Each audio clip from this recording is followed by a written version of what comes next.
Merci, monsieur le député. La parole est à madame Frédérique Massad du groupe SRC pour 5 minutes, madame la députée.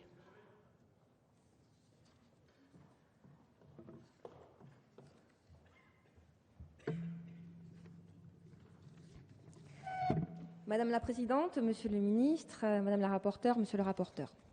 Ce texte que nous examinons aujourd'hui est fortement attendu par nos concitoyens, aujourd'hui plus qu'hier. Il répond, entre autres, à la colère, à l'inquiétude des populations face à certains comportements qui ont plongé le pays dans la crise financière que nous connaissons. Et il répond à la nécessité d'inscrire par une volonté politique forte la régulation des activités bancaires. Nos concitoyens attendent un changement. Ce sont vos propres paroles, monsieur le ministre. Et vous avez raison. Nous l'entendons tous les jours dans nos circonscriptions. Ils demandent de la transparence, de la justice, ce que leur apporte ce texte. Qui faute paye, vous l'avez répété, et cela permettra de rassurer nos concitoyens et de leur redonner la confiance perdue au système bancaire. Car notre économie a besoin de renouer avec la confiance et nos concitoyens aussi. Comme l'ont dit mes collègues précédemment, ce texte répond à plusieurs nécessités. Nécessité tout d'abord d'offrir de nouveaux outils aux autorités de régulation pour qu'elles jouent pleinement leur rôle pour que ne puisse se reproduire la crise de 2008.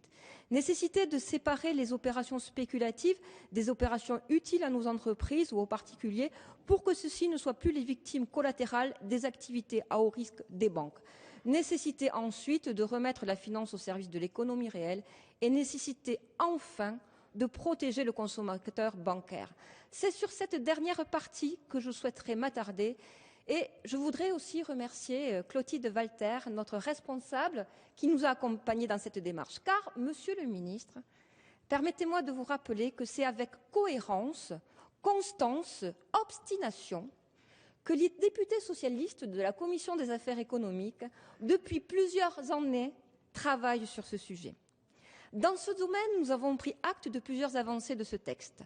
Le plafonnement du montant mensuel des commissions d'intervention pour les populations fragiles, brisant ainsi la spirale du découvert, l'amélioration de l'accès aux droits aux comptes et à des services bancaires de base gratuits, la simplification de la procédure de traitement des dossiers de surendettement, la baisse des prix de l'assurance emprunteur et la meilleure information de la concurrence. Ce texte protège aussi le consommateur parce que désormais, ce ne sera plus lui qui payera les erreurs des banques, mais bien les actionnaires, grâce notamment à l'augmentation du fonds de garantie des dépôts. Mais permettez-moi, monsieur le ministre, mes chers collègues, de vous dire qu'on aurait pu aller plus loin en la matière. Je vous ai bien entendu, vous ne voulez pas compromettre la présence bancaire sur les territoires. Élu d'un territoire de montagne, permettez-moi de vous dire toutefois que cette présence est quelque peu clairsemée aujourd'hui. Et je ne suis pas persuadée que légiférer de façon plus offensive pour protéger le consommateur aurait des effets dévastateurs sur la présence bancaire dans nos communes. Maintenir ce réseau bancaire ne doit pas se faire à n'importe quel prix, notamment au détriment de nos concitoyens qui aujourd'hui sont les otages du système bancaire.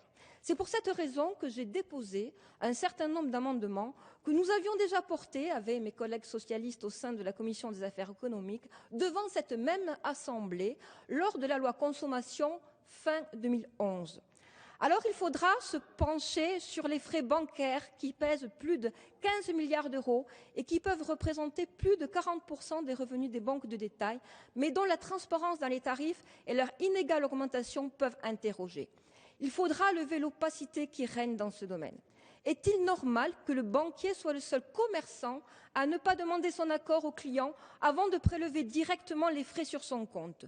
Comment expliquer que les tarifs pratiqués peuvent varier de 1 à 15 en fonction des profils? Il faudra confirmer l'interdiction de la pratique des dates de valeur. Limiter aussi pour les publics fragiles l'attribution des cartes bancaires à option paiement à crédit. La possibilité de déclencher un crédit renouvelable au moment du paiement sans aucune autre formalité est la porte ouverte à la spirale infernale du surendettement. J'ai cru comprendre, monsieur le ministre, que tous ces sujets ne feraient pas partie de ce texte. Le cas échéant, je ne manquerai pas de remettre l'ouvrage sur le métier ou en langage montagnard, revenir à la charge dans quelques mois lors du futur texte sur la consommation qui passera devant notre commission des affaires économiques où, je l'espère, nous serons mieux entendus. Quoi qu'il en soit, je voterai ce texte car il est porteur de réelles avancées. Merci, madame la